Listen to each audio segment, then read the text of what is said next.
ये है लता देवी, भरे पूरे परिवार की मालकिन। इनके परिवार में इनकी 3 बहुएं हैं। बड़ी बहू रेखा, मझली बहू गुंजन और छोटी बहू संगीता।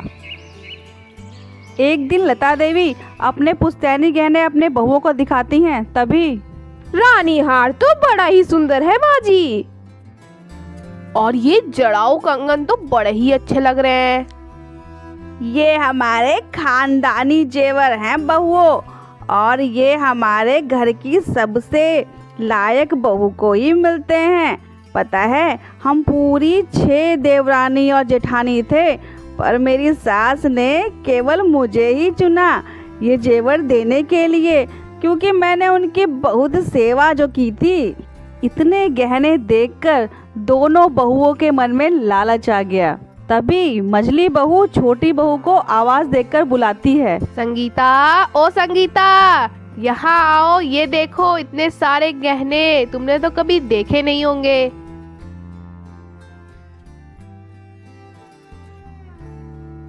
देख लो संगीता, आंखें खोलकर, इतने सारे जेवर तुमने तो कभी अपनी जिंदगी में इतने सारे जेवर देखे नहीं होंगे। देखो देखो, माँ जी के पास इतने सारे जेवर हैं। संगीता खामोश खड़ी रहती है। तभी उसकी सास लता देवी कहती है, अच्छा बहुत देख लिए तुम सबने जेवर, अब जल्दी जाकर मेरे लिए चाय और पकौड़ी लेकर आओ। आज बड़ा मन कर रहा है पकौड़ी खाने का। जी माँ जी, मैं अभी आपके लिए चाय और पकौड़ी बनाकर लाती हूँ। वो तीनों रसोई में जाकर फिर काम करने लगती हैं। ऐसे ही समय बीता। एक रोज उनकी सास 2 दिन के लिए हरिद्वार चली जाती है, जिसके बाद संगीता की दोनों जेठानियां सोफे पर बैठकर आराम करती रहती हैं, और बेचारी संगीता अकेले ही घर का सारा काम करती है और अपनी दोनों जेठानियों की सेवा भी करती है। जैसे ही तीसरे दिन लता देवी घर आती हैं तो दोनों बहुएं उनकी चाकरी में लग जाती हैं। माँ जी, आप बहुत थक गई होंगी, मैं आपके पाँव दबा दूँ? पाँव वाँव बाद में दबाती रहना बहू, पहले जाकर मेरे लिए खीर बनाकर ले आ, सफर में बहुत जोरों की भूख लगी थी। संगीता, खाना मैं बना लेती हूँ, तुम एक काम करो, तुम बर्तन धो लो। माँ जी को मेरे हाथ की खीर बहुत पसंद है। ये दीदी, मैं माँ जी के कमरे से रखे हुए बर्तन ले आती हूँ, फिर इकट्ठे धो दूंगी।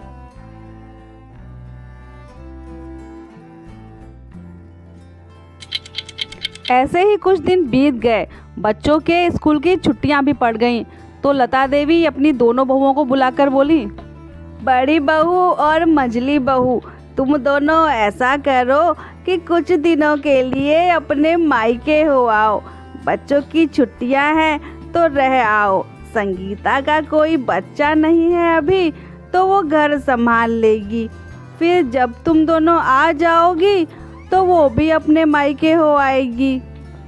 ठीक है, जैसा आप कहे सासू माँ, लेकिन मुझे आपकी बहुत याद आएगी और चिंता भी रहेगी। पता नहीं ये संगीता आपका अच्छे से ध्यान रख पाएगी कि नहीं।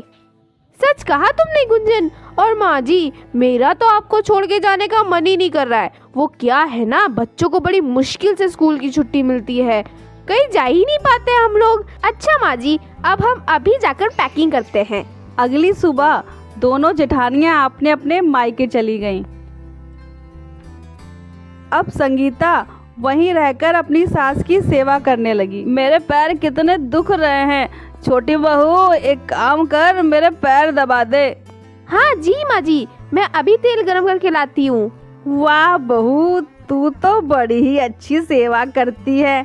लगता है खानदानी गहनों पर तू ही कब्जा करना चाहती है। आप कहना क्या चाहती हैं माँ जी? आपको क्या लगता है कि मैं इन गहनों की वजह से आपकी सेवा करती हूँ? और नहीं तो क्या, तुमने देखा नहीं कि जब से मैंने अपने गहने तुम सबको दिखाए हैं, तब से तुम तीनों मेरे आगे पीछे ही घूमती रहती हो। माँ जी, फिर तो आप मुझे समझी ही नहीं। मैं तो आपकी सेवा इसलिए करती थी क्योंकि मेरे माँ बाप ने मुझे यही सिखाया है कि सास को माँ मानकर उनकी सेवा किया करो। और रही बात इन गहनों की, तो ये दोनों जेठानियों को दे दीजिएगा। मुझे इनकी कोई ज़रूरत नहीं है। मैं भले ही गरीब घर से हूँ, लेकिन मैं लालची नहीं हूँ। मुझे लगा आपको मेरी ज़रूरत है, लेकिन नहीं, आप तो मुझे लालची समझती हैं माँ जी। अब से मैं आपका कोई काम नहीं करूँगी। गुस्से में संगीता वहाँ से चली गई। बड़ी आई तेवर दिखाने वाली। अच्छे से जानती हूँ मैं इन तीनों बहुओं के ड्रामे। ये तीनों लालच में ही तो ये सब कर रही हैं। यह कहकर लता देवी नहाने के लिए बाथरूम जाने लगती हैं। तभी उनका पैर फिसलता है और वो फर्श पर गिर जाती हैं। हाय रे, मर गई। अपनी सास की आवाज़ सुनकर संगीता झट से वहाँ आती है। हे भगवान, ये माँ जी को क्या हो गया? अब मुझे जल्द से जल्द हॉस्पिटल ले जाना पड़ेगा इनको। संगीता उन्हें हॉस्पिटल ले गई। लता देवी के तीनों बेटे दूसरे शहर में नौकरी करते थे और वहीं उनकी दोनों बहुएं मायके गई हुई थीं। अब घर की जिम्मेदारी और अपनी सास की जिम्मेदारी अकेले संगीता को ही संभालनी पड़ रही थी।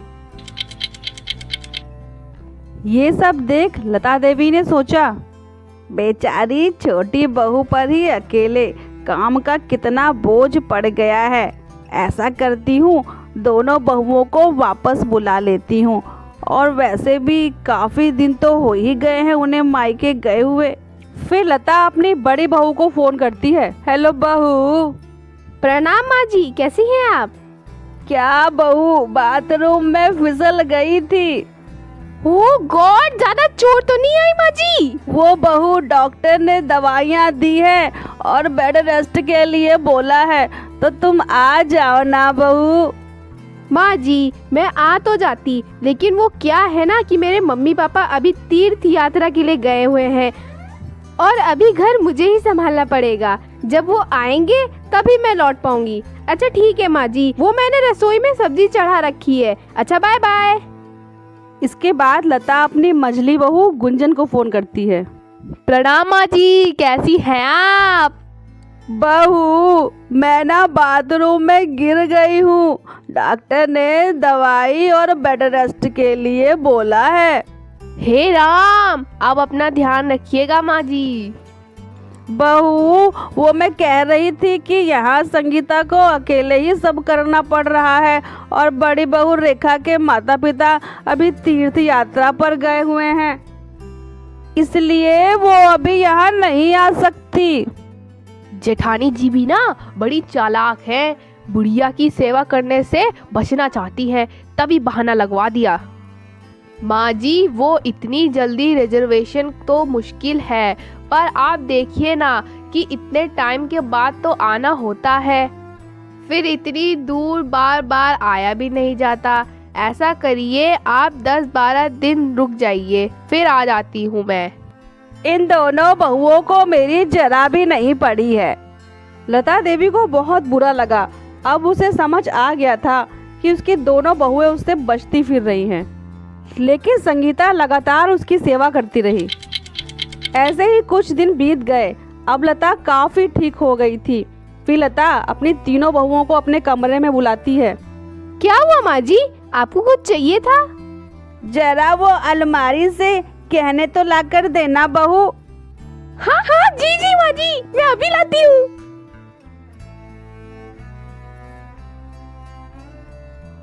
आज तो लगता है कि ये माँ जी सारे गहने मेरे हाथों पे रख देंगी। रेखा उन गहनों को अलमारी से लाकर अपनी सास को थमा देती है। लता देवी अपनी छोटी बहू को देखकर मुस्कुराने लगती हैं और बोलती हैं, मुझे इन गहनों का खानदानी हकदार मिल गया है। लो छोटी बहू, संभालो इन्हें।